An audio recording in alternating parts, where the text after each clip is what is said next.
ท่านผู้ฟังกำลังให้เกียรติรับฟังสถานีวิทยุเจียงใหม่มหานคร FM 107.25 เมกะเฮิรตซ์อันดับต่อจากนี้ไปเจิญอู้จ๋ากำเมืองกับดีเจคำเพชรเจ้า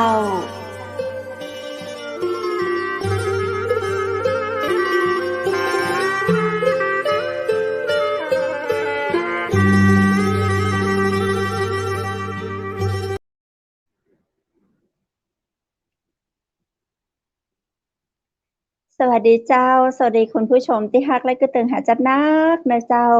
ได้เวลา2 ทุ่มถึง3 ทุ่มเฮาก็มาป้ามาอู้มาจากันนะเจ้ากินข้าวแรงแล้วมาอู้มาจาด้วยกันนะเจ้าต่างจังใหม่มหานครวันนี้แพร่ภาพอ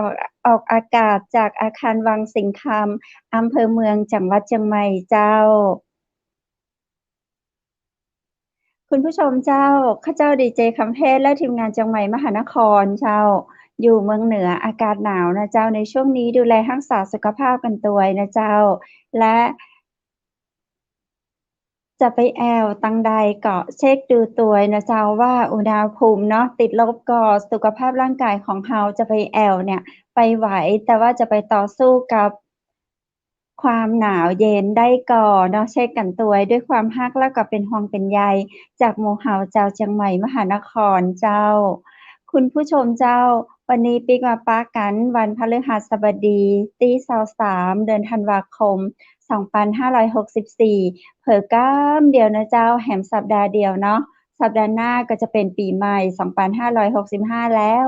จะอ่านโอกาสที่เฮามีอยู่เนาะทุกนาทีแห่งการเริ่มต้นเป็นสิ่งที่ดีที่จะทำตามความกำกึดนะเจ้าคุณผู้ชมนอกจากข้าเจ้าดีเจคำเพชรมาอู้มาจากับคุณผู้ชมแล้วดีเจวุฒินะเจ้าจากโปรดิวเซอร์เนาะก็มาอู้มาจาเห็นหน้าตากันเนาะภายในรายการอู้จากับเมืองต่างจังใหม่มหานครแน่นอนละเจ้าว่า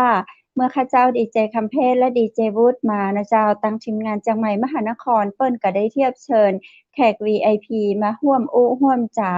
มาออกรายการด้วยกันวันนี้นะเจ้าจะมี VIP เจ้าของสถานีวิทยุ Funny Radio FM 88.00 เมกะเฮิรตซ์อำเภองาวจังหวัดลำปางพู้นนะเจ้าจะมาอู้จาให้เฮาในวันนี้เนาะเปิ้นจะมาเล่าเรื่องของการเป็นมาจะใดก่อนจะมาเป็นนักจัดรายการวิทยุนะเจ้าเป็นมาจะใดก่อนจะมาเป็นผู้อำนวยการและเจ้าของสถานี Funny Radio ที่อำเภองาวจังหวัดลำปางนะเจ้าแล้วก็เราจะได้ฟังนะเจ้าเปิ้นอู้เรื่องของคุณค่าของสื่อวิทยุที่ทำอยู่เนาะก็ในวันนี้เปิ้นเป็นทางเจ้าของเป็นทางผู้อำนวยการเราจะขออนุญาตฮ้องเปิ้นว่าผอ.นะเจ้าย่อมาจากผู้อำนวยการเนาะง่ายสั้นขึ้นนะเจ้าคุณผู้ฟังใส่ย่อเนาะเป็นผอ.กันแล้วกันเจ้าแล้วเปิ้นก็จะมาอู้กับเราในเรื่องของการทำสื่อวิทยุเนาะในอดีตที่เป็นมาในปัจจุบันและเปิ้นมองอนาคตของสื่อวิทยุเป็นจะใดควรที่จะอยู่คู่ประชาชนต่อไปควรที่จะอยู่คู่ประเทศไทยต่อไปหรือจะใดเดี๋ยวเรามาฟังเหตุฟังผลเปิ้นนะเจ้าแต่ตอนนี้ข้าเจ้ารู้สึกว่าเปิ้นมาหรือยังมีข้าเจ้ากับดีเจวุฒิเจ้าดีเจวุฒิดีเจวุฒิมาอู้กับข้าเจ้าก่อนสวัสดีเจ้า สวัสดีครับโปรดิวเซอร์มันเป็นดีเจร่วมกันก่อนนะเจ้าตอนนี้เฮาก็รอตัง VIP ของเฮาเนาะกำลังเดินทางเข้ามาแล้วครับมาแล้วน่าจะใช่คุณพิริไมยปรางสุวรรณนะเจ้าหรือเปิ้นจะใช้นามปากกาว่าดีเจเก๋พิริไมยเนาะดีเจเก๋ขออนุญาตเรียกเป็นผอ.ดีกว่าเนาะคุณวุฒิเจ้าดีเจวุฒิเจ้าขอเอิ้นเปิ้นผอ.เก๋ผอ.เก๋เจ้าสวัสดีครับมีเป็นภาพขาวดำได้ยินเสียงชัดเจนได้ยินคุณ ดีเจวูดได้ยินเสียง ได้ พ ยิน อเก๋ได้ยินเนาะ ชัด เจ้า เสียงชัดแล้วครับ พอ พี่ พอได้ ได้ ยิ ยิ น นเสียง เสี ผ ย ม ง ไหมครับ พระ ได้ เจ้า ยิน สอง เสียง คน ครับ กับ แต่ เจ้า อ่า ได้ยิน ภาพ เนาะ มันบ่มีครับ ภาพบ่ ใน ขึ้ โทร น ศัพท์อัปบ่ขึ้น อ๋อ อ๋อ อันนี้เข้าด้วยโทรศัพท์เหรอครับพี่ อ่า เสียงจาก PC ครับ อ๋อ เสียงจาก อย่าง PC งั้น อย่างพอเก๋ลองเข้าโทรศัพท์อีกอันหนึ่งครับ เป็น2ทางครับ ลองเข้าโทรศัพท์ด้วยจะได้เห็นหน้ากันครับ โทรศัพท์กำลังโหลด อ๋อ ครับ อ๋อ ผม อ๋อ มันแย่ง ไม่เป็นไร ระหว่างรอโหลดนี่ก็ถามก่อนเลยครับผม คุย อ่า คุย ได้ กัน ค ไป รับ ก่อนก็ได้เนาะ ค่ะ ครับผม เจ้า อันนี้คือเสียงจริงเนาะ แต่ตัวจริงยังบ่ออกมาเตื้อ เอาเสียงมาเหมือนจะรายการก่อนก็แล้วกันเจ้า ผอ. ได้ครับ เก๋พิริไมยปรางสุวรรณนะเจ้า ครับ เจ้า รู้จักกันมาก็หลาย10 ปีแล้วเนาะ แต่บ่ค่อยได้ 12 ปี เจอ บ่ กั ต่ น บ่ตามเนาะ แล้วก็เคย ไปแอวหากันตังแม่เสลียงตัวย โอ้ ตอนนั้นก็ยินดีจัดหนักละเจ้า ถ้าบ่ ค ลื รับ มกันเตื้อก็ไปแอวแม่เสลียงก็เอิ้นหาน้องๆได้เนาะเจ้า ครับ ครับ พอเก๋ครับ งะ ผม ครั ถา บ มนิดนึงครับ Funny Radio นี่ เป็นมาอย่างไรครับผม? อู้กับเมืองเนาะ ได้ เจ้า ครับผม เริ่มต้นของ Funny เนี่ย จริง ๆ แล้วเนี่ยเกิดมาจากการแยกตัวออกมาจากอีกคลื่นหนึ่ง เดิมทีแล้วในอำเภองาวเนี่ยมีคลื่นวิทยุอยู่พอสมควรอะนะครับ แล้วก็ ก็เลยรวมกับพวกกันที่อยู่ในงาวเนี่ย ซึ่งเคยมีประสบการณ์ในด้านของดีเจ ครับ มาบ้างนะครับ มาบ้าง เพ ค ราะ รับ ว่าอย่างของเก๋เองเนี่ย เดิมทีตั้งแต่สมัยเรียนอยู่ที่พยัพเชียงใหม่เนี่ย ได้มีโอกาสสัมผัสกับบรรยากาศของรายการวิทยุ กับไอ้เต้ จุฬาภงษ์ หรรเจริญ คงจะเคยได้ยินชื่อกันอยู่ ไอ้เต้ เจ้า ที่อยู่เชียงรายนะครับ เจ้า อะฮะ จุฬาภงษ์ หรเจริญ แล้วก็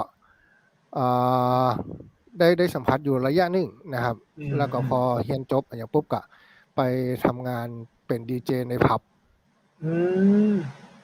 ผมเป็นดีเจในผับมาก่อน แล้วพอ ครับ พอหมดอายุดีเจผับ ต้องบอกว่า หมดอายุ ทำไมใช้คำ คื ว่า อ หมดอายุล่ะครับ ผั อา บ ยุ ปิ มัน ด เยอะแล้วครับ อายุมันนักแล้วมันก็เลยบ่ค่อยตัน อ๋อ วัยรุ่นเปิ้นนี่นะครับ ก็เลยว่า หมดอายุดีเจ หมาย ผับก็เลย หมาย กลับ ถึ มาง อยู่บ้า ตั น ว หมายถึงตัวของดีเจออกมา ไม่ใช่ว่าผับเขาปิด บ่ หมด ค อา รับ ยุ บ่ค ผ รัับ บ ดีเจออกมา อ๋ คน อ เดียวค่ะ หมดอายุของการเป็นดีเจ ครับ คือรุ่นใหม่มาต่อ อะ เนาะ ก็เลยกลับมาอ ค ยู่ รับ บ้านครับ กลับมาอ เจ ยู่ ้า บ้าน แล้วก็พอดีที่งาวก็เริ่มที่จะมีคลื่นวิทยุ ครับ เริ่มแรกเลยก็จะเป็นคลื่นของทางวัดก่อนครับ อื คลื่น ม ทางวัด ครับผ ก่อ ม น ครับ แล้ว วิ ก็ ทยุชุมชน ได้ยินกระแส มาพอสมควรนะครับ หมู่เจ้าบ้าน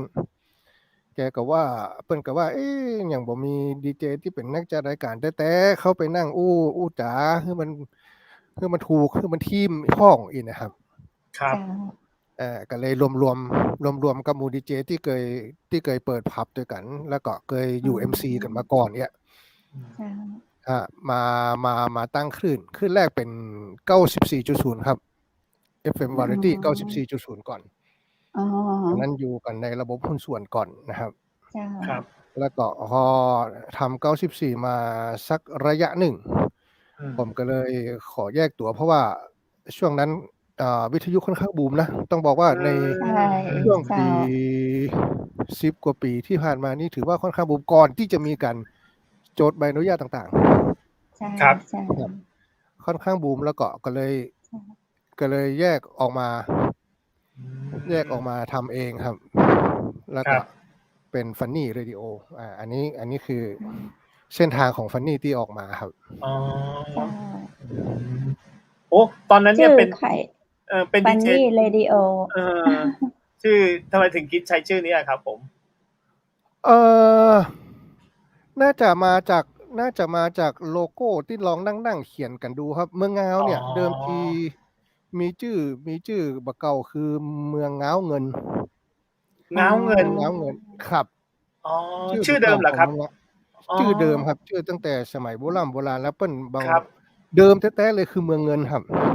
อืม เมืองเงินแล้วก็พันกันไปพันกันมาเป็นง้าวเงินแล้วก็ อืม พอดีบางคนก็ว่าง้าวเงินเป็นอาวุธประจำกายของเจ้าเมืองตังงาวเพชรตัวยนะครับ เจ้า ก็เลยว่าเอ๊ะพอโลโก้ที่ออกมาก็เลยจะออกมาลักษณะเป็นคล้ายๆง้าว ครับ พอดีมันเข้าหูบ่ได้เนาะว่าอันจะให้หันโลโก้ที่ อ่า ที่เป็นโลโก้ นั่น ส เลย ถา ครับ นีครับมันจะเหมือนคล้ายๆง้าวผมพยายามจะเข้าทางโทรศัพท์แต่ก็ยังเข้าบ่ได้เทื่อ อ๋อครับผมก็เลยนะครับก็เลยเป็นที่มาของฟันนี่ครับ เลยขึ้นมาเป็นตัว F ก่อน เพราะด้ามตัว F ตัวที่เป็นเส้นตรงนั้นจะเป็นด้ามแล้วขึ้นมาเป็นขีดตัวแรกเป็นหัวง้าวครับ เป็นหัวง้าวแล้วก็ข้างง้าวออกมามันก็เลยเป็นตัว F ออกมาครับ ง้าวนี่ เพราะว่า ที่คล้ายๆแบบที่สมัยก่อนที่เจ้าเมืองเขาขี่ช้างอะไรอย่างเงี้ยป่ะครับ แม่นครับ ใช่ แม่น อย่างนั้น แม่น อ๋อ แม่นครับ เป็นอย่างนั้นอ๋อนึกภาพออกแล้วครับ ผมที่เป็นง้าวครับ ใหญ่ ใหญ่กว่าหอก ใหญ่กว่า ใหญ่ โอ้จาก แต่แบบที่ง้าวด้านเดียว จากง้าวนี่คือคล้ายๆตัว F ในภาษาอังกฤษ แม่นครับ ใช่ไหมครับ แม่น อ๋อก็เลยโอ้ประยุกต์ได้ดีจริงๆครับ ไม่น่าเชื่อเลยจากง้าวมาเป็นฟันนี่นี่คิดได้อย่างไร คือสถานีชื่อเต็มของสถานีน่ะเป็นสถานีวิทยุกระจายเสียงท้องถิ่นเมืองง้าวเงิน เจ้าอ๋อ ครับก็เลยเอาชื่อเก่าของอำเภอเนี่ยมาเป็นสถานีวิทยุกระจายเสียงท้องถิ่นเมืองง้าวเงิน ครับ พอเป็นง้าวเงินปุ๊บก็เลยมานั่งคิดโลโก้กันเมืองง้าวเงินจะเอาเป็นตัวอย่างดีชื่อภาษาอังกฤษมีกอชื่อภาษาไทยมีกออย่างเนี้ยครับก็เลยได้ออกมาเป็นฟันนี่แล้วก็คือมันในเรื่องของความสนุกสนานตัวความว่างานสเล้าตัวนะครับครับก็ชื่อก็ตามนี้เลยนะครับเป็นฟันนี่นะครับผมก็จะมีแต่ความสนุกสนานในสถานีวิทยุนี้นะครับครับกลุ่มเป้าหมายก็หมายถึงว่ากลุ่มคนที่ฟังครับพี่เป็นส่วนมากเป็นกลุ่มคนยังไงเอ่ยต้องบอกว่าทั่วไปนะทั่วไปเพราะว่ารายการออกจะเป็นวาไรตี้นะครับแล้วก็นักจัดรายการเขาเนี่ยรูปแบบของรายการมีทั้งลูกทุ่งบักเก่าลูกทุ่งร่วมสมัยสตริงเก่าสากลมีสตริงใหม่ครับแล้วในช่วงของข่าวนั่นก็เป็นเรื่องของข่าวสารต่างๆครับกลุ่มเป้าหมายกันเลยค่อนข้างจะยุคในช่วงที่ทำใช่ครับมันก็เลยเป็นวาไรตี้แล้วก็กลุ่มเป้าหมายค่อนข้างจะกว้างตึงเจ้าบ้านตึงละอ่อนนักเรียนอะไรอย่างนี้ครับจะให้เจ้านาเวลาออกไปตั้งนอกกับที่ทานซิสเตอร์ธานินสมัยนั้นธานินขายม่วนขนาดใช่ใช่ใช่ครับสมัยนั้นธานินขายม่วนขนาดตอนนั้นนี่ใช้ถ่านนี่ขนาดไหนนะครับพี่จำได้ไหมเอ่ยก้อนใหญ่ครับทานก้อนใหญ่นะ4 ก้อนตะโกก3ก้อนสมัยกองดำสมัยกองดำโอ้ยสมัยนั้นคลาสสิกนะครับสมัยนั้นคลาสสิกมากเสียดายเลยไม่ได้เห็นหน้าพี่ผอ.เก๋ตอนนี้กำลังจะดูว่าเป็นเพราะอันอย่างอยู่ครับเดือนเด้อลองเปลี่ยนมาใช้ Wi-Fi ครับพี่เก๋ครับผอ.เก๋ครับผมถามนิดนึงผอ.เก๋ตอนเรียนเนี่ยเรียนที่พายัพเนี่ยเรียนเกี่ยวกับทางด้านสื่อสารมวลชนหรือเปล่าครับบ่แม่นครับการเรียนการธนาคารครับอ้าวนึกว่าเรียนนิเทศศาสตร์การเรียนการธนาคารซึ่งไม่เกี่ยวกันเลยบ่เกี่ยวเลยครับบ่เกี่ยวเลยคือเป็นคนชอบฟังเพลงต้นทุนเดิมคือเป็นคนชอบฟังเพลงมากกว่าครับก็เลยแล้วก็ช่วงนั้นก็ไปลองตองแต่งอยู่กับไอ้เต้ซึ่งไอ้เต้แกจะเสียงตามสายในมหาลัยตัวครับแล้วก็ช่วยแกไปช่วยแกเปิดห้องไปช่วยแกวางหัวรุ่นสมัยที่ใช้เทคนิคนะครับที่ยังใช้แผ่นไวนิลอยู่แผ่นดำแรกเลยก็เป็นเทปคาสเซ็ตผสมรุ่นที่เอาปากกากอกนะครับตั้งแต่รุ่นนั้นแล้วก็มาแผ่นดำที่เอาเท ปหนังไก่แปะไว้ว่าอันนี้เพลงนี้เนอร์ อ๋อ นี่เนอร์ ครับครับ แล้วผอเก๋ครับอย่างนี้เรียนเกี่ยวกับพวกการเงินการธนาคารเนี่ยทางบ้านเนี่ยไม่อยากให้แบบโหไปเป็นแบบเป็นนักธนาคารหรือว่าไปทำงานเกี่ยวกับเรื่องเงินดีกว่าไหมอะไรอย่างเงี้ยหมายถึงทางบ้านเขาไม่ได้บังคับเหรอครับบ่ได้บังคับครับเก็บบ่ได้บังคับคือตอนที่จบเนี่ยผมไปทำงานอยู่เมืองไทยประกันชีวิตสำนักงานใหญ่ที่กรุงเทพที่กรุงเทพครับใช่ครับเกี่ยวข้องนิดนึงฮะจบปุ๊บก็ไปอยู่เกี่ยวตรงไหนเกี่ยวกับเรื่องเงินทองอ๋อเป็นเจ้าหน้าที่ฝ่ายตรวจสอบภายในของสำนักงานใหญ่ครับตรวจสอบในเรื่องของบัญชีอย่างต่างๆไปอยู่ได้จ่ายบ่ไปตั้งหันเลยกับเจ้ายังวกไปหาวิทยุอยู่ยังวกไปหาเพลงอยู่มันคงจะเบื่อสแลกกับใส่เสื้อเชิ้ตผูกไทยเนี่ยก็คือต้องแต่งตัวหล่อทุกวันไปทำงานแม่นครับเบื่อความหล่อของตัวเองใส่สแลกผูกใส่สแลกเสื้อเชิ้ตแขนยาวผูกไทยรองเท้าหนังเนี่ยครับแล้วถ้าเป็นดีเจนี่แต่งตัวจะได้เจ้าฟรีสไตล์ค่ะฟรีสไตล์เลยครับคือมันสบายกว่าเนาะแล้วพอเป็นดีเจในเทคแล้วมันเป็นที่แต่งตัวง่ายๆตัวโอ้โหยิ่งเลยมันแต่งสบายแล้วมันสามารถจะวันไหนฮ้อนก็ใส่เสื้อแขนสั้นวันไหนหนาวก็ใส่เสื้อกันหนาวกางเกงยีนรองเท้าใส่อย่างก็ได้นะครับแต่เพียงแต่ว่าไม่ใช่รองเท้าแตะแค่นั้นเองแต่พอเป็นดีเจนี่บ่ใส่เลยเกิบแตะก็บ่ใส่ดีเจวิทยุบ่ได้ใส่เลยครับเพราะในห้องส่งบ่คือเข้าบ่คือใส่รองเท้าเข้าห้ามใส่แม่นครับผมจะเปิดจะได้เนาะได้ไหมครับรอดูด้านคนหล่อก็บอกออกมาสักเตื้อคุณผู้ชมบอกได้ยินก็เสียงหล่อมากเสียงหล่อมากใช่เสียงหล่อมากเสียงแบบนักจัดรายการมาจากอย่างก็ดีเจในผับมาสู่สถานีวิทยุพี่เก๋ครับที่ทำงานในผับนั่นนานไหมครับกว่าที่จะออกมาเป็นดีเจวิทยุเนี่ยครับเนี่ยการอยู่ในผับเกือบ10 ปีครับ10 ปีประมาณโอ้นานกันเนาะครับก็คือชีวิตคือเป็นคนกลางคืนเลยแม่นครับแม่นเป็นนกเก๋าครับเนี่ยการไม่คืนไม่วันรับอย่างเดียวกลางวันหลับกลางคืนทำงานเนาะถ้าเป็นดีเจในผับกับดีเจวิทยุแตกต่างกันจะใดเจ้าคือจังหวะผมต้องบอกว่าตอนที่ผมอยู่ในผับเนี่ยผมมีโอกาสเนี่ยต้องบอกว่ามีโอกาสได้รับความไว้วางใจจากเจ้าของร้านให้ช่วยทำในเรื่องของสปอตรถแห่คอนเสิร์ตนะครับเวลาผับไหนจะมีคอนเสิร์ตเนอร์วันเสาร์นี้วันศุกร์นี้เนี่ยก็จะมีดีเจที่นั่งทำสปอตฮืออันนั้นก็คือเป็นต้องบอกว่าเป็นประสบการณ์เนาะที่ได้มาจากตรงนี้ส่วนหนึ่งพอได้จากตรงนี้ส่วนหนึ่งแล้วก็เลยเอามาประยุกต์ใช้กับเดิมที่เราเคยทำในเรื่องของเคยหันไอ้เต้จัดรายการเวลาในรายการเป็นจะได้อย่างใดแล้วเอามาปรับเปลี่ยนแล้วก็ศึกษาอยู่พอสมควรก่อนที่จะมาทำวิทยุเป็นได้เป็นว่าครับแล้วเป็นดีเจในผับกับดีเจวิทยุเนี่ยเวลาในผับเนี่ยเวลาเฮาไปแอลนะคะจะได้ยินแบบเปิ้นเวยมากเลยอ่ะแม่นครับแม่นแบบตึ้มตามเพลงช็อตสั้นๆแต่ได้ใจความจะเป็นช็อตสั้นๆแต่ได้ใจความเวลาแบบส่วนใหญ่ก็จะเป็นเซลล์สาวเนาะถ้าอู้ถึงในผับเนาะเซลล์แขกเชียร์มีเชียร์แบบเชียร์เครื่องดื่มเชียร์สาวเชียร์อะไรอย่างนี้ก็จะมีห้องครับช่วงบางทีช่วงเพลงจ้าครับช่วงเบรกเพลงจ้าก็จะมีเชียร์ในเรื่องของเครื่องดื่มว่าตอนนี้ร้านมีโปรโมชั่นอย่างพ้องมีอย่างพ้องอย่างไรพ้องนะครับ10 ปีโอ้โหเป็นมืออาชีพได้เลยนะพี่พอเก๋อยู่ในผับเป็น10 กว่าปีเป็นแบบน่าเสียดายว่าอยู่นี้ไม่มีเนาะถ้ามีจะให้ดีเจเก๋สอนเครื่องมันเปลี่ยนไปเรื่อยๆเลยนะอุปกรณ์ที่ใช้บอกเหมือนกับข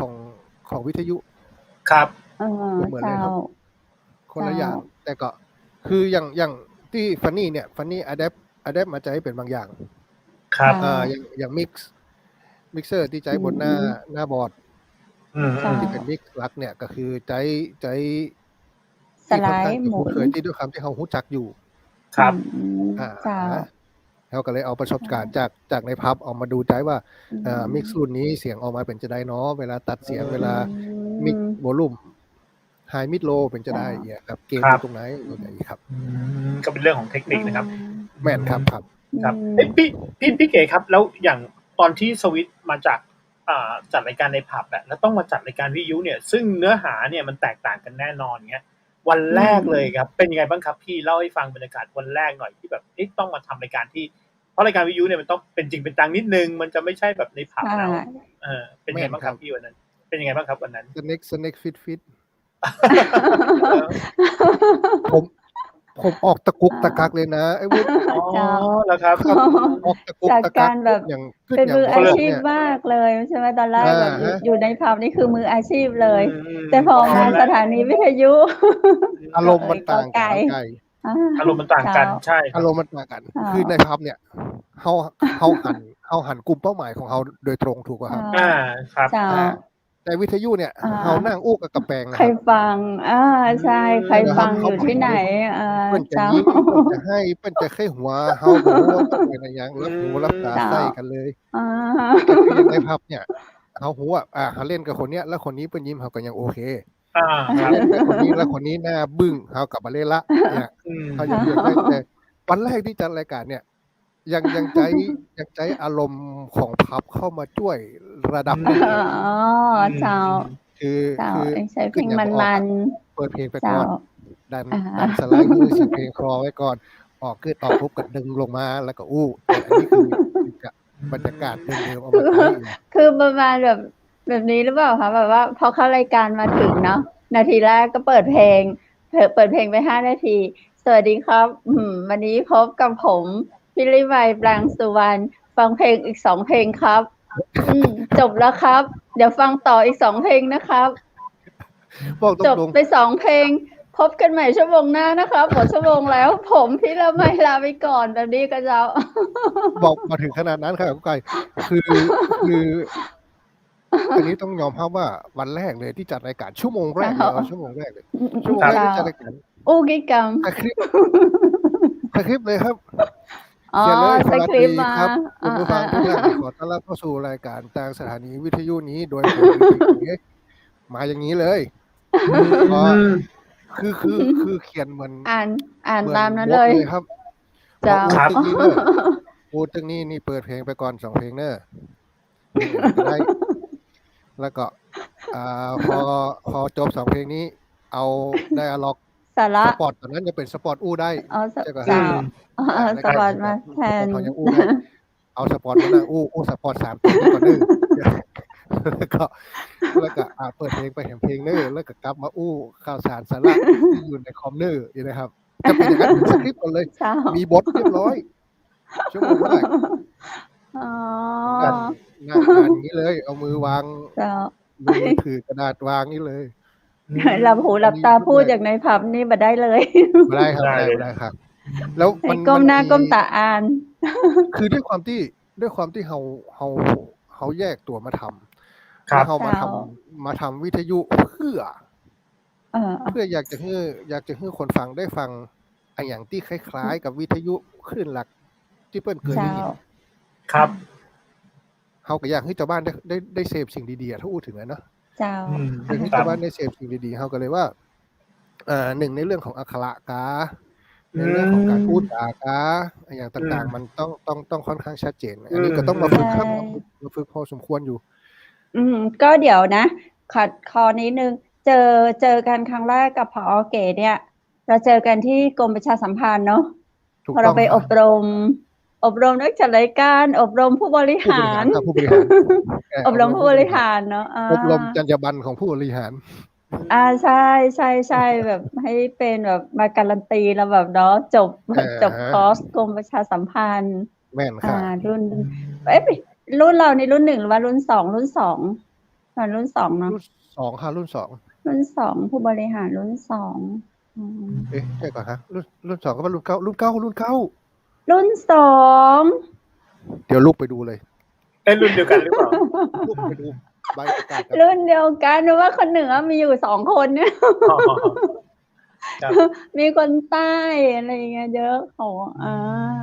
มาเป็นเพื่อนเราแบบคนเหนือเรามีกันที่2-3 คน รุ่นเก้าพวกกายพี่ดู รุ่นเก้าเลยเหรอ พี่วิ่ง แล้วรุ่นสองนี้อบรมอะไรอ่ะ ประกาศมา ผู้บริหารรุ่นเก้า แม่นครับ ผู้บริหารรุ่นเก้า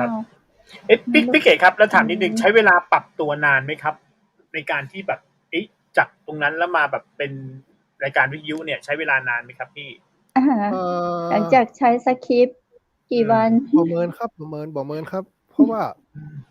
ต้องขอบคุณดีเจรุ่นพี่ในจังหวัดต้องขอบคุณดีเจรุ่นพี่ในจังหวัดที่หลายๆคนเข้ามาช่วยนะครับ อย่างพี่สาวรักษ์ขึ้นสมูทครับพี่สาวรักษ์ก็จะเป็นแนวทางแนะนำให้ครับเขาก็จะแนะนำเรานะครับครับแล้วก็มันมีคือเกียรติทำช่วงที่อยู่94เนี่ยเกียรติทำโครงการในเรื่องของ AJ Junior คือส่งเรื่องทำเรื่องให้นักเรียนในโรงเรียนต่างๆในอำเภองาวเนี่ยส่งตัวแทนเข้ามาอบรมแล้วก็ได้รับความช่วยเหลือจากพี่ๆดีเจที่อยู่ในลำปางเข้ามาเป็นกรรมการตัดสินว่าใครเป็นจะได้ใครจะได้ใครมาสั้นใครบันนี้ข้องอีกนะครับก็เลยว่าค่อนข้างจะโชคดีที่มีพี่ๆเพื่อนช่วยอยู่ก็ประเมินครับใช้เวลาสักอาทิตย์นึงมั้งในการแบบตัวมันจะค่อยๆคล่องขึ้นเรื่อยๆครับครับเจ้าฮะจากที่ต้องถื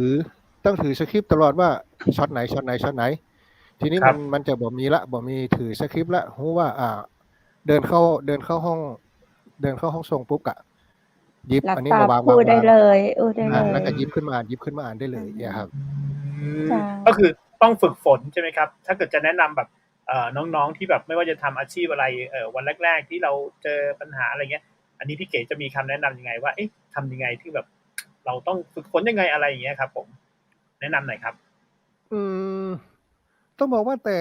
ถ้าสมมุติในส่วนของดีเจวิทยุครับในส่วนของดีเจวิทยุผมบอกว่ามันทำมันฝึกนะมันทำมันฝึกคือยิ่งชั่วโมงทำงานเขาเยอะขนาดไหนเนี่ยเขาจะมีความคล่องแล้วอย่างที่บอกเวลาที่เขาอู้คนเดียวกับกำแพงเนี่ยเขาบริหารลูกค้าเขาบริหารกลุ่มเป้าหมายเขาครับถ้าเขาบอกมันที่จะทำเขาจะเดากลุ่มลูกค้าเขาบอกออกสิ่งหนึ่งที่ช่วยเขาได้คือaccessory ที่อยู่ข้างๆอย่าง SMS กาเสียงโทรศัพท์กาอย่างการที่ลูกค้าโทรเข้ามาที่คนฟังโทรเข้ามาหาเขาอันนั้นน่ะเขาจะรู้ว่ากลุ่มลูกค้ากลุ่มไหนดังนั้นถ้าเขาทำอยู่บ่อยๆเขาจะรู้ละวันนี้ผมเปิดสตริงเก่านะผมมีกลุ่มลูกค้ากลุ่มไหนนะครับผมเปิดลูกทุ่งร่วมสมัยนะผมมีกลุ่มลูกค้ากลุ่มไหนผมเปิดเพลงสากลนะผมมีกลุ่มลูกค้ากลุ่มไหนครับมันแล้วก็มันฝึกแล้วก็มันทำและที่สำคัญคือข้อมูลต้องดีนะครับแม่นครับพี่หาข้อมูลเองไหมครับหรือมีทีมงานประมาณ 80-90% ครับที่จะหาข้อมูลเองครับที่จะหาข้อมูลเองครับอย่างเพลงอย่างต้นตอศิลปินต้นตอของเพลงอย่างเงี้ยครับอย่างบางทีช่วงก่อนเกี่ยวมีจัดรายการเป็นเพลงสากลตัวครับ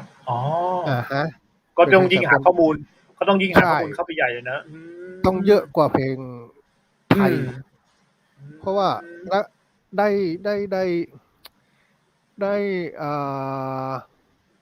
น้องของใครนะที่จัดรายการเพลงสากลอยู่คนนึงครับน้องของเจ้าของหนังสือคู่สร้างคู่สมคุณมโนพุตานคุณมโนพุตานพี่สันนะครับพี่สันที่ทำใช่ครับที่แกเป็นนักจัดรายการเพลงสากลด้วยใช่ซึ่งผมก็ชอบมากเพราะว่า ข้อมูลความรู้ทางด้านดนตรีสากลของแกค่อนข้างจะเยอะมาก เปรี้ยมาก แล้วช่วงก่อนที่จะชอบตอนที่ยังเฮียนอยู่อ่ะ ที่เขาจะติดตามอยู่บ่อยๆก็คือ แกจะเอาชาร์ตบิลบอร์ดขึ้นมา ก็ทำให้เรารู้ แกอชร์ตบิลบอร์ดขึ้นมาแล้วแกก็เล่นเพลงในชาร์ตซึ่งสมัยนั้นนะถามว่าหาเพลงในชาร์ตซึ่งเป็นแผ่นไวนิลนะยากมากนะครับ ยากมากใช่ ใช่ ต่างกับสมัยนี้ใช่สมัยนี้คือกดเข้าYouTube เข้าโฟร์แชร์ตุ้งนิ่งขึ้นมาแล้วได้เพลงละแต่ตอนนี้คือกว่าจะแผ่นจะถึงกว่าแผ่นจะเข้ามาเมืองไทยโอ้โหยากมากแต่แกมีเปิดพี่มโนดมีเปิดเขาก็เลยอุ้ยเก่งอะเอาข้อมูลมาจากไหนแกก็เลยเป็นแนวทางของเขาส่วนหนึ่งที่เขาช่วงที่เขาจัดรายการเพลงสากลนะครับโอ้ก็อย่างที่พี่เก๋บอกนะต้องฝึกฝนนะแล้วก็ถ้ายิ่งข้อมูลเนี่ยเราก็ต้องแบบหาข้อมูลที่มันถูกต้องด้วยเนาะแบบอะไรเงี้ยเวลามาคุยกับผู้ฟังรายการใช่เสียงตอบรับช่วงแรกๆเป็นไงบ้างครับพี่เก๋มีท้อบ้างไหมหรือว่ามีอะไรบ้างไหมครับแรกๆไม่ท้อหลังๆท้อมากอ้าวทำไมล่ะพยายามคุยตอนนี้พยายามคุยให้นึกถึงบรรยากาศช่วงแห่งความสวยงามของยุคนั้นนะยังไม่อยากให้มาช่วงนี้นะครับพี่ยังไม่ต้องมาช่วงนี้ก็ได้พยายามยังอยู่ในยุครุ่งเรืองพี่เห็นความสวยงามของยุคนั้นก่อนนะว่าอย่างน้อยคนที่ฟังเนี่ยต้องถามกู้ไก่จำได้ไหมว่าก่อนจะถึงปี56ที่เขาจะต้องไปจดทดลองอากาศ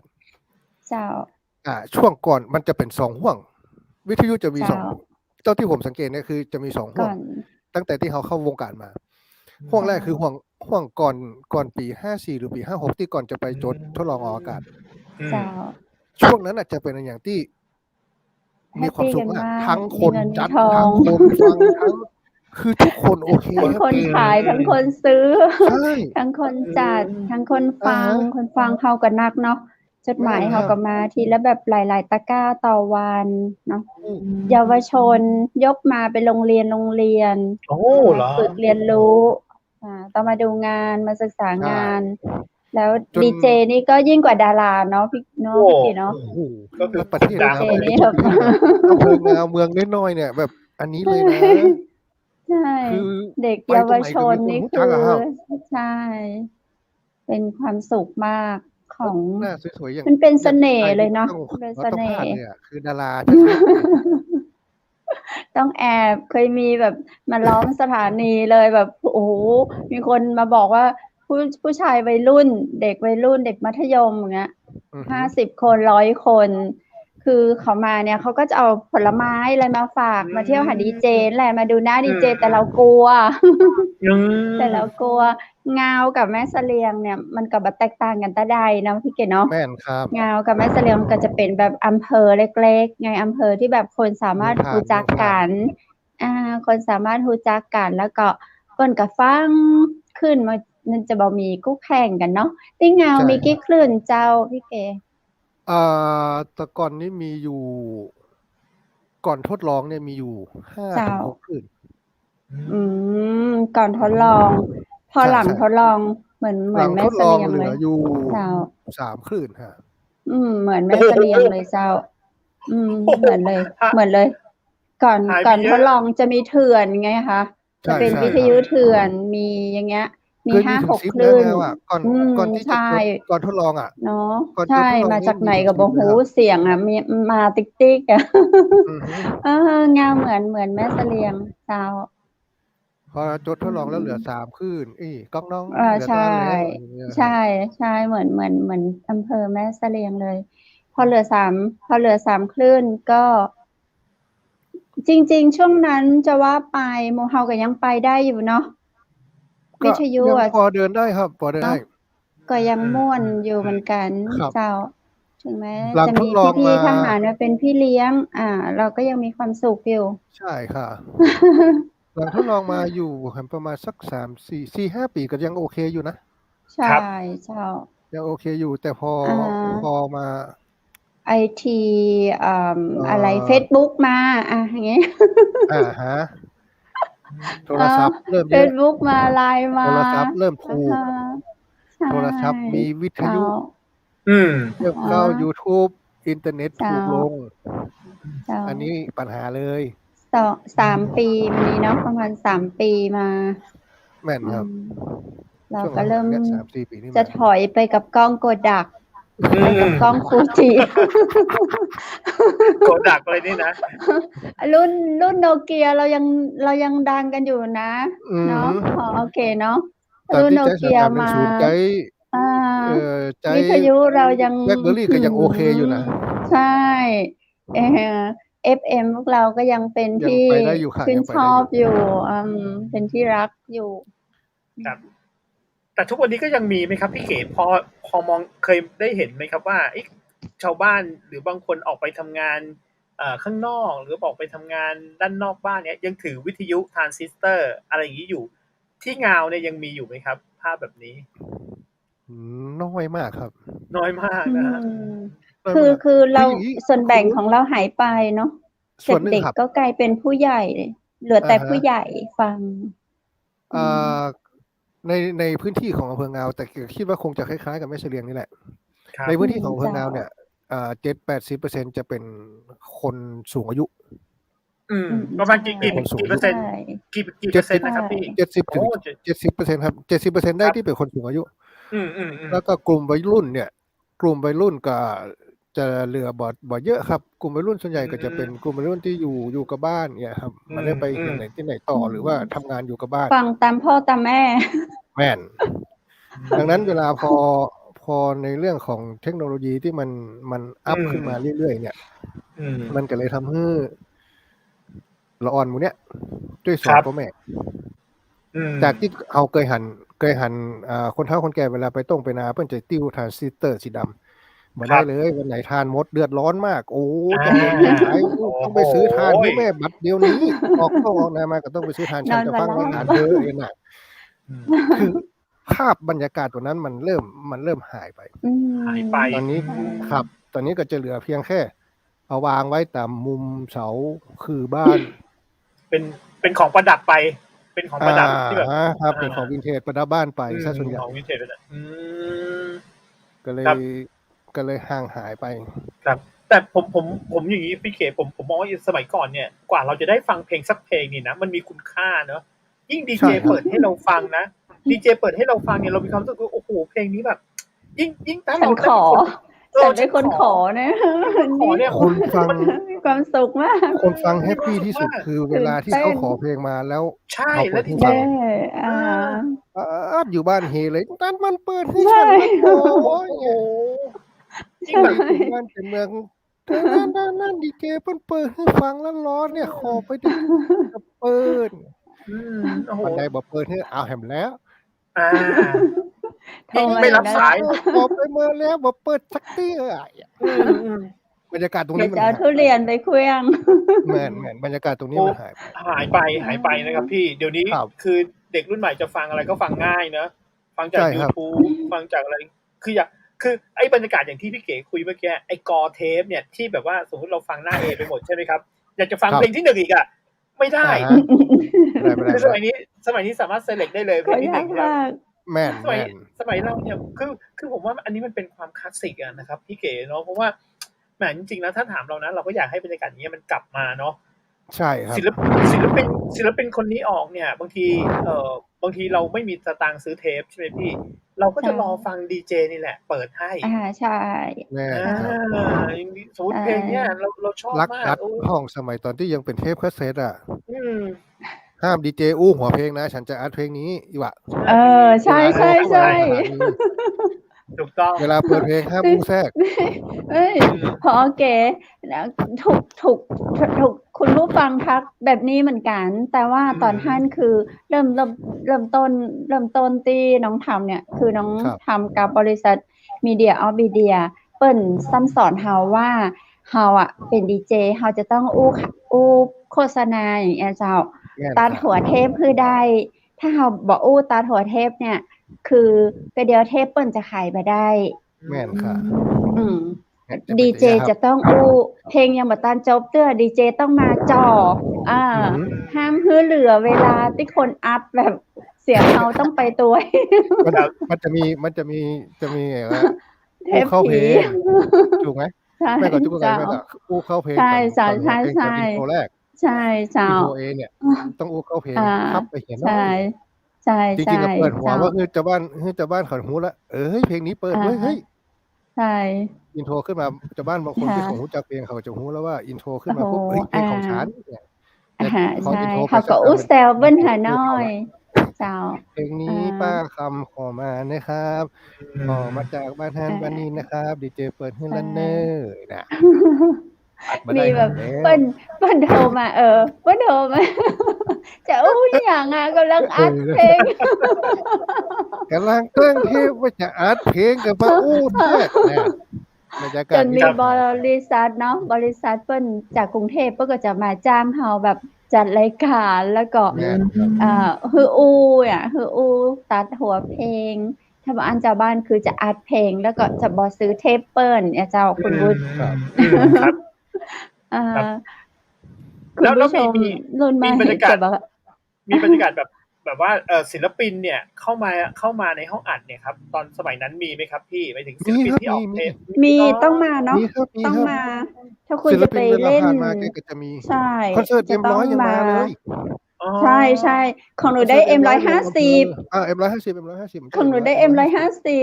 ของพี่บี คือ เดี๋ยวนี้เขาลืมพวกเราหมดแล้วมั้ง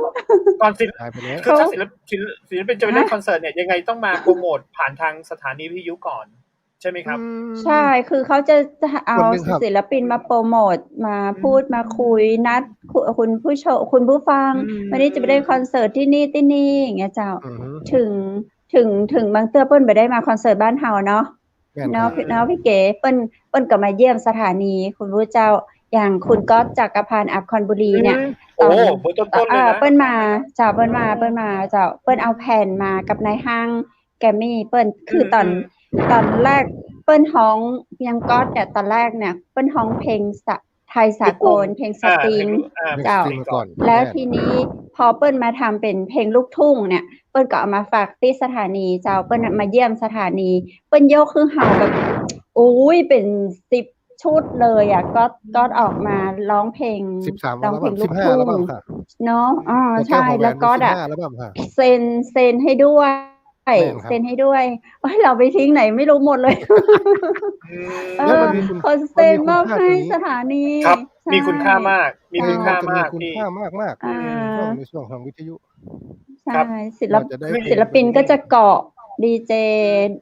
ไม่ใช่เกาะอาศัยเนาะ แม่นครับ ศิลปินก็จะอาศัยดีเจเพื่อให้ดังก็จะได้ดีเจสถานีวิทยุนี่แหละ ถึงขาย ครับ เทปได้ถึงขายซีดีได้เนาะพี่ ใช่ เก๋เมื่อใดจะโผล่หน้ารอมาเนี่ยจะหมดรายการแล้วนะ เจ้าก็กุ๊กไก่ว่าตอนเนี้ย เจ้า มือเนี่ยอยู่กับโทรศัพท์เนี่ย อ๋อก ดแล้วมันเป็นหู กระ หู เดี ฟั ย ง ว ขึ้นมา2ข้างเนี่ยค่ะ กระเดียว แล้วมันก็ อัน กิ้ว อันเฮาจะเอาพี่เก๋รวบยอดไปเดือนปีใหม่มกราคม อุ้ย แล้วก็จะได้อย่าลืมทำคลิป1 นาทีทักทายคุณผู้ชมเมื่อตัวนะเจ้า ส่ง ได้ค่ะ ในห้อง VIP นะเจ้า ครับ นี่จริง ต้องขอโทษ เพราะว่า ขอโทษ บ่ได้เห็นหน้า ขอโทษ ไง ขอโทษ วันนี้ คุณผู้ชมด้วย ถ้า ครับ โทษฐานที่บ่ให้เห็นหน้าคนหล่ออัดคลิปนานๆหน่อยก็ได้สัก2 นาที 3 นาทีอันนี้พี่เก๋เจ้า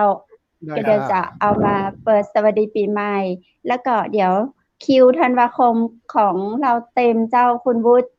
เราเลยจะเอาคิวของพอเก๋พิริไมยปางสุวรรณจากฟันนี่เรดิโองาวเอาไปปีหน้า เจอกันปีหน้าเจ้า ได้ครับ เจ้าพอเก๋ช่วงสุดท้ายของรายการละพอเก๋ฝากอะไรถึงคุณผู้ชม คุณผู้ฟังในวันนี้เจิญเจ้า ก่อนอื่นต้องบอกว่าขอสุมาตัวนะครับ ขออภัยตัวเพราะว่าในเรื่องของการเตรียมตัวเนี่ย ด้วยความที่บอกค่อยจะได้ออกรายการจะอี เจ้า ฮะ ออกกระเสียง มันก็เป็นสตรีมมิ่ง ด้วยด้วยวัย ด้วยวัยตัวก็เลยบ่ได้เตรียมมาอย่างฮึพร้อมเดี๋ยวเอาเป็นว่าต้องขอโทษตัวที่บ่ได้หันหน้าได้ยินแต่เสียงนะครับ เจ้า แต่ตอนเทสตะกี้คือจากโทรศัพท์โอเค แต่ตอนนี้โทรศัพท์มันมีปัญหานิดนึง อืม เจ้า ก็เลย เนี่ย ก็เลย เห็ นี่ นไหมเทคโนโลยีสมัยใหม่มันจึงมีปัญหาอีกแล้ว แม่นต้องขออภัยคุณผู้ฟังและคุณผู้ชมขออภัยกุ๊กไก่ตัวขออภัยไอ้วุฒิตัวนะครับ แล้วขอ ไม่ อ เป็นไร ภัย ครั ที บ มงานของเชียงใหม่มหานครตัวนะครับแฮมเบอร์กี้วันก็คงจะเป็นปีใหม่เอาเป็นว่าผมขออาราธนานะครับ สิ่งศักดิ์สิทธิ์ทั้งหลายทั้งปวงที่อยู่ในสากลโลก ได้อำนวยอวยพรให้พี่น้อง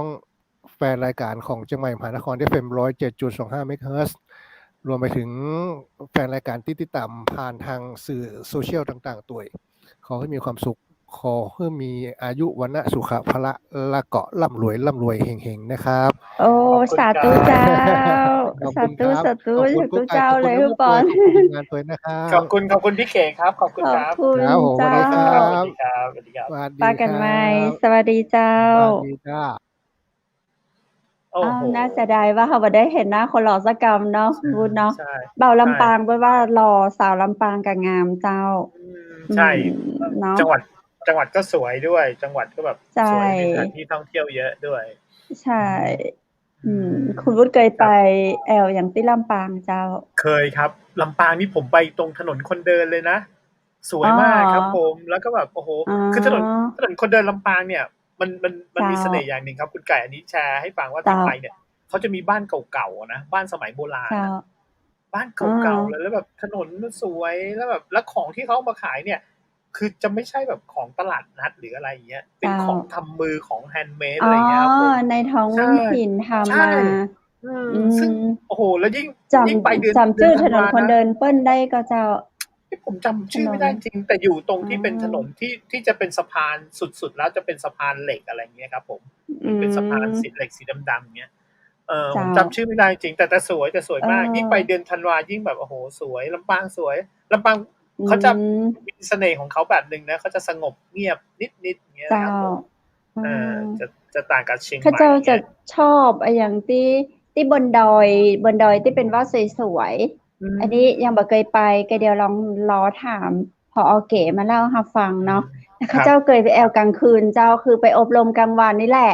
ไปอบรมกลางวันไปกับทีมงานแล้วทีนี้ทีมงานก็อยากไปแอวก็ไปกันไปประมาณลิงยิ้มอย่างนะอะไรอ่ะ คืออะไรครับลิงยิ้มมันเป็นแบบย่านแถวกลางคืนจะดังมากเลยอ่ะเปิ้นฮ้องอย่างน่ะถ้าจำมาพี่น่าจะมีลิงยิ้มเสือยิ้มอย่างประมาณร้านเหล้าร้านฟังเพลงผับอะไรอย่างเงี้ยค่ะเป็นอะไรอ่ะผับดิสโก้เทคอะไรน่าจะเป็นที่พี่เก๋ลำปางมีไงพี่เก๋เลยไปเป็นดีเจแถวผับแบบนี้ลำปางยิ่งตัวเมืองไม่ได้ใหญ่เจ้าใช่ในเมืองก็แอลม่วนแอลแบบอบอุ่นเจ้าน่าเสียดายบ่เป็นหยังเปิ้นฮื้อกำสัญญากับเฮาละว่าปีหน้าเนาะเปิ้นจะมาอู้จากับเฮาใหม่ในวันนี้หมดเวลาแล้วเฮาก็ต้องขอบคุณสปอนเซอร์ใจดีนะเจ้าครับผมคอนเฟกผักกรอบนะครับมีประโยชน์ทำจากผักแท้ 100% ผสมนมฮอกไกโดมีความหวานแล้วก็มีความหอมของนมฮอกไกโดแล้วก็มีความหวานแบบกำลังดีของน้ำผึ้งด้วยครับใช่เลยเปิ้นว่ากินน้ำผึ้งนี่เป็นยาอายุวัฒนะใช่ครับติดต่อได้นะครับที่เบอร์0612890112ครับผมแล้วก็อีกเบอร์นึงคือ0856163199ครับอันนี้เปิ้นบริการส่งทั่วประเทศไทยเลยนะเจ้าซื้อ3ถุง100 บาทหรือว่าซื้อยกลังก็ได้เนาะก็ลองโทรไปถามตามเบอร์โทรที่คุณวุฒิแจ้งตะกี้เนาะทางข้าเจ้าก็ขอบคุณโรงแรมแม่เสลียงเวียงงามเจ้าเปิดบริการตลอด24ชั่วโมงนะเจ้าโทรสอบถามห้องพักก่อนนะเจ้าช่วงนี้นะ หนาว ช่วงนี้ ใช่ไหม ห ครับ นาวเจ้า เหรอ หนาว ช่ โอ้ ว โฮ ง จะว่ายังไงตังเหนือมันหนาว เหรอ หนาว ต้อง นี่ทั้ง ต้องใช้ ทั้ง แบ วั บ น ผ้าห่ม เนี่ เยอ๊ะ คือต้องใช้ผ้าห่มต เอ ลอด อ เจ้า อื จะต้องม แบบคลุมไว้ คลุมป อุ๊ย ม ถือว่า หนา ถือ วว่าโชเจ้า คดีนะ โชคดีนะ ได้เจออากาศหนาว อย่างงี้ครับผม ไอ้เราอยากให้อ๋แบบมีอากาศอ หนาวมาก อย่างเงี้ย เออ มาแลกกันจะได้พอดี อ๋อ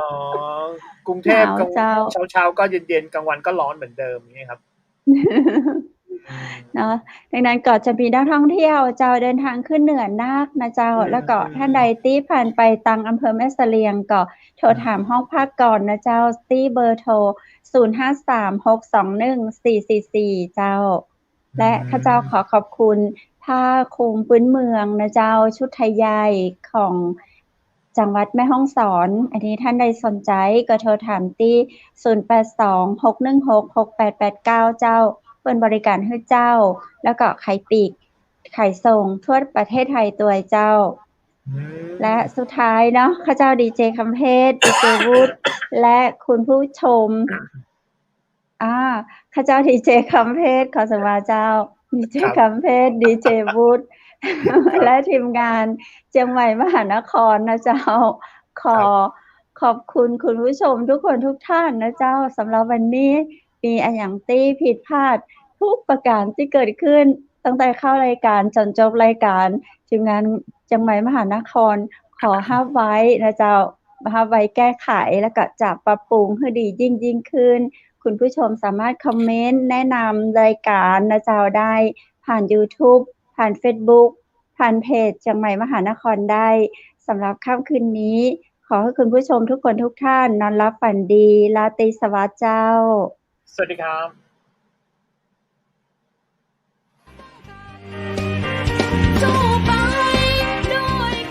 สถานีวิทยุเจียงใหม่มหานคร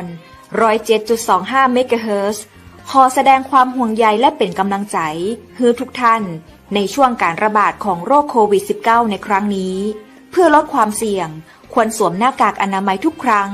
ล้างมือเป็นประจำ ขอให้อยู่ที่บ้านให้นักที่สุด ด้วยความปรารถนาดีจากหมู่เฮาเจ้าเจียงใหม่มหานคร สนับสนุนโดย กาแฟโกแมคคอฟฟี่ และโรงแรมแม่เสรียงเวียงงาม โทร 053-621-444 และ 081-595-2883